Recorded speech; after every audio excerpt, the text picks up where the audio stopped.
दोस्तों नमस्ते, मैं सुशील कुलकर्णी, आप देख रहे हैं एनालाइजर न्यूज हिंदी।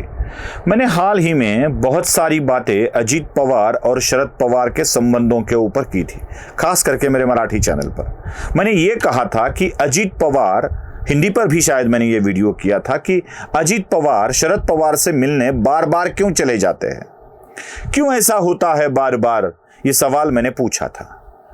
तब लोग ये कहते थे कि शरद पवार ही महाराष्ट्र के राजनीति के असली कर्ता धर्ता है, वही तय करते हैं, वही घर बसाते हैं, वही घर उजाड़ते भी है। शरद पवार न हो, जैसे भगवान हो गए हो, कर्ता तुम ही हो, सृष्टि के तारणहार भी तुम ही हो, संहारक भी तुम ही हो। जैसे GOD, जनरेशन, ऑपरेशन, डिस्ट्रॉयशन, स्थिति, उत्पत्ति, लय भी शरद पवार करते हैं, ऐसा एक खबर फैलाई जा रही थी, ऐसा एक नरेटिव चलाया जा रहा था कि महाराष्ट्र के राजनीति के कर्ता धर्ता शरद पवार है। अजीत पवार ने शरद पवार के साथ जो बगावत की है, उस बगावत के पीछे भी शरद पवार है, यह खबर जानबूझकर फैलाई जा रही थी। जानबूझकर इसलिए कि शरद पवार की साख, शरद पवार की छवि खराब ना हो। शरद पवार ही ऐसा कुछ दांव खेलते हैं कि दूसरों के समझ में नहीं आता है। वो संजय राउत ने कह दिया था ना कि शरद पवार को समझने के लिए 100 जन्म लेने की जरूरत पड़ेगी। यही नरेटिव सेट करने के लिए इसके पीछे शरद पवार है, ये बार बार कहा जाने लगा था। और मैं ये कहता था कि झटका शरद पवार को लगा है, और ये मैं आज भी कह रहा हूं। शरद पवार को बड़ा दिखाने के लिए इसके पीछे शरद पवार है, ये मत कहिए। आज ये साबित हो गया है।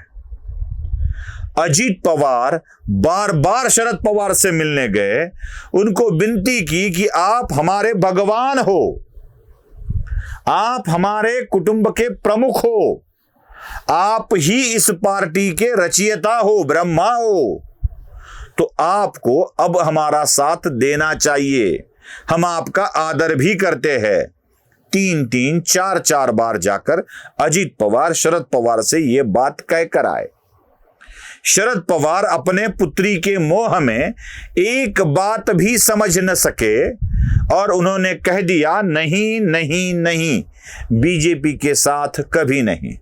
मुझे वो राज कपूर का पिक्चर याद आता है, महाबलेश्वर के वेन्ना लेक में एक पेड़ के ऊपर चढ़कर राज कपूर यही गाना बोलते हैं, बोल राधा बोल संगम होगा कि नहीं, और पानी के अंदर की एक लड़की बार बार बोलती है, नहीं नहीं नहीं। वैसे ही अजीत पवार शरद पवार से बार बार पूछ रहे थे, बोलो काका बोलो संगम होगा कि नहीं, और काका बार बार यही बात दोहरा रहे थे, नहीं नहीं नहीं, कभी नहीं।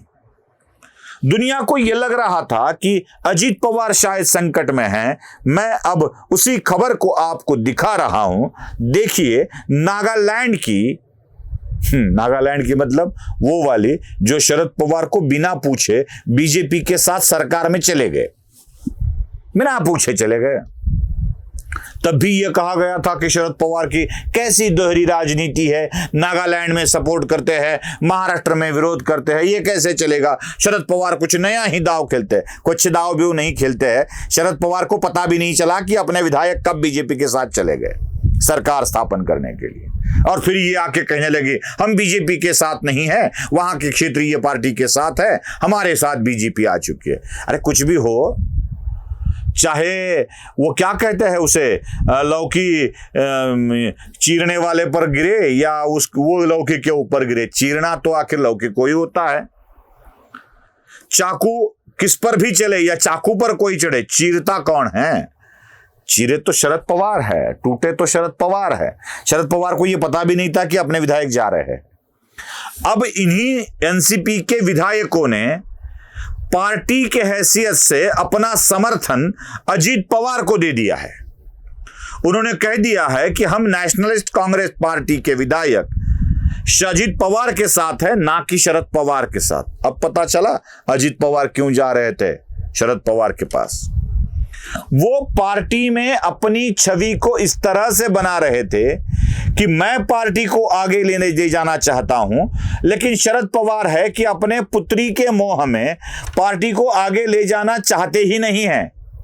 यही बात अजीत पवार ने इस द्रोह से पहले भी कह दी थी। वहां ममता बनर्जी अच्छा कर लेती है, नवीन पटनायक अच्छा कर लेते हैं, अरविंद केजरीवाल सत्ता प्राप्त कर लेते हैं, जगन मोहन सत्ता प्राप्त कर लेते हैं, तेलंगाना में राव सत्ता प्राप्त कर लेते हैं, लेकिन हमारे साहब इतने अनुभवी होते हुए भी सत्ता प्राप्त क्यों नहीं करते हैं। अजीत पवार ने यह भी कह दिया था कि 100 तक हम तो पहुंचे ही नहीं कभी अभी तक, सीएमशिप मिलने की आस लगाए बैठे हैं, यही कहते थे अजीत पवार। और यह बात अब कार्यकर्ताओं के समझ में आ रही है। जैसे ही समझ में आ रही है, कार्यकर्ता और भिन्न भिन्न स्थल के नेता अजीत पवार से जुड़ते जा रहे हैं। बस ये बात कहकर अजीत पवार ने दूसरा मुंह ले लिया अपना द्रोह करने का। द्रोह करने के बाद अजीत पवार को शायद खलनायक के रूप में पेश किया जा सकता था, क्यों अब तक यही होता आया है। एनसीपी में अजीत पवार को ही विलन बनाया गया है। जो भी कुछ हो, सीधी बात नो बकवास करने वाले अजीत पवार अब तक एनसीपी में विलन के रूप में ही काम करते थे। अब अजीत पवार को यह एहसास हो गया था कि मैंने सच तो बोल दिया है, मैं शरद पवार से दूर तो हो गया हूं, अगर मैं शरद पवार को मनाने न जाऊं तो शायद शरद पवार विलन कर देंगे, इसलिए बार बार जाकर चलो चाचा जी, चलो चाचा जी कहने गए। बोलो काका बोलो संगम होगा कि नहीं कहने चले गए। काका नहीं नहीं नहीं कहते गए, और इधर पार्टी के अन्य लोग शरद पवार को हाँ हाँ हाँ कहते गए। एक एक लोग जुड़ते गए।